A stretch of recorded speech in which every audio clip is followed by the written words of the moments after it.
Hello बच्चों, let's read this question. The question is, the first ionization energy of carbon atom is greater than that of boron atom, whereas reverse is true for the second ionization energy. Explain. तो यहाँ पे हमारा की concept क्या होगा? अगर हम बात करें आयनाइजेशन एनर्जी की,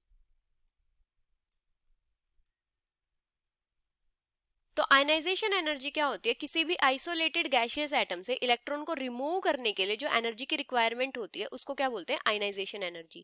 तो यहाँ पे क्या होता है, जैसे हमारे पास कोई भी आइसोलेटेड गैसियस एटम है, यहां से हम इलेक्ट्रॉन रिमूव करेंगे तो यहाँ पे हमारे पास क्या हो जाएगा? पॉजिटिव आयन हो जाएगा और एक इलेक्ट्रॉन रिमूव हो जाएगा। तो यहाँ पे जो एनर्जी की रिक्वायरमेंट होगी वो क्या होती है? Ionisation energy.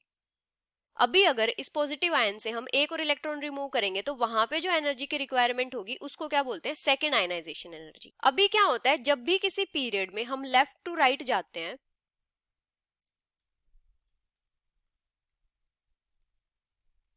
तो वहां पे क्या होता है, जो आयनाइजेशन एनर्जी है वो इंक्रीज करती है।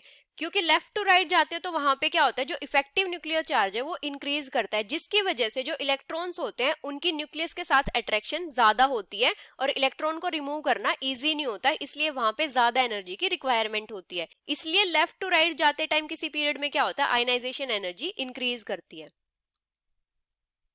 Increase in ionisation energy. अभी अगर हम बात करें कार्बन एटम की, तो कार्बन के पास टोटल नंबर ऑफ इलेक्ट्रॉन्स कितने होते हैं? 6 इलेक्ट्रॉन्स होते हैं। इसकी इलेक्ट्रॉनिक कॉन्फ़िगरेशन किस टाइप से होती है? 1s2 2s2 2p2। यहाँ पे p ऑर्बिटल में 2 इलेक्ट्रॉन होते हैं। अभी अगर हम बात करें बोरोन की, तो बोरोन के पास टोटल नंबर ऑफ इलेक्ट्रॉन्स कितने होते हैं? 5 इलेक्ट्रॉन्स होते हैं। इसकी इलेक्ट्रॉनिक कॉन्फ़िगरेशन किस टाइप से होती है? 1s2 2s2 2p1। यहाँ पे क्या होता है, जो कार्बन होता है उसका हाई न्यूक्लियर चार्ज होता है, जिसकी वजह से यहाँ पे क्या होता है, जो वैलेंस इलेक्ट्रॉन्स होते हैं उसकी अट्रैक्शन न्यूक्लियस के साथ ज्यादा होती है। इसलिए यहाँ पे जो फर्स्ट आयनाइजेशन एनर्जी होती है वो ज्यादा होती है, क्योंकि एक इलेक्ट्रॉन को रिमूव करने के लिए ज्यादा एनर्जी की रिक्वायरमेंट होगी। तो यहाँ पे क्या होता है, कार्बन की फर्स्ट आयनाइजेशन एनर्जी ज्यादा होती है due to greater nuclear charge. क्योंकि कार्बन के पास ज्यादा न्यूक्लियर चार्ज होता है, इसकी वजह से फर्स्ट आयनाइजेशन एनर्जी ज्यादा होती है।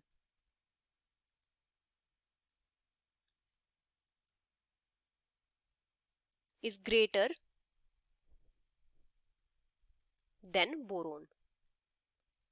अभी एक एक इलेक्ट्रॉन रिमूव होने के बाद क्या होता है, कार्बन के पास 5 इलेक्ट्रॉन बचते हैं और बोरोन के पास 4 इलेक्ट्रॉन बचते हैं। तो यहाँ पे क्या हो जाता है, कार्बन पॉजिटिव हो जाता है। कार्बन पॉजिटिव के पास टोटल इलेक्ट्रॉन्स कितने बचते हैं? 5 इलेक्ट्रॉन्स। तो इसकी इलेक्ट्रॉनिक कॉन्फ़िगरेशन किस टाइप से होती है?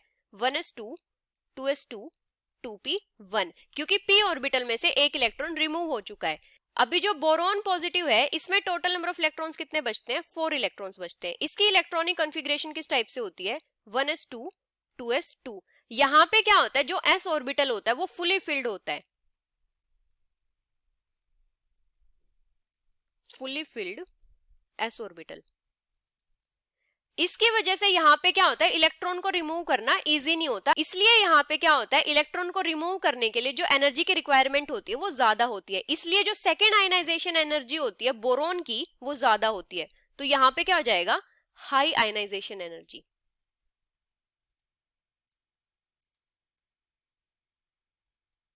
तो बोरोन और कार्बन के केस में क्या होता है, जो फर्स्ट आयनाइजेशन एनर्जी होती है वो तो कार्बन की ज्यादा होती है, लेकिन जो सेकेंड आयनाइजेशन एनर्जी होती है वो बोरोन की ज्यादा होती है।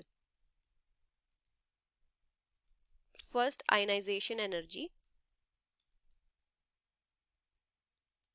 Of carbon is greater than boron, लेकिन जो सेकेंड आयनाइजेशन एनर्जी होती है वो बोरोन की ज्यादा होती है कार्बन से, क्योंकि यहाँ पे क्या होता है, फुली फिल्ड s ऑर्बिटल होता है, जिसकी वजह से क्या होता है, स्टेबल इलेक्ट्रॉनिक कॉन्फ़िगरेशन होती है, तो इलेक्ट्रॉन को रिमूव करना इजी नहीं होगा।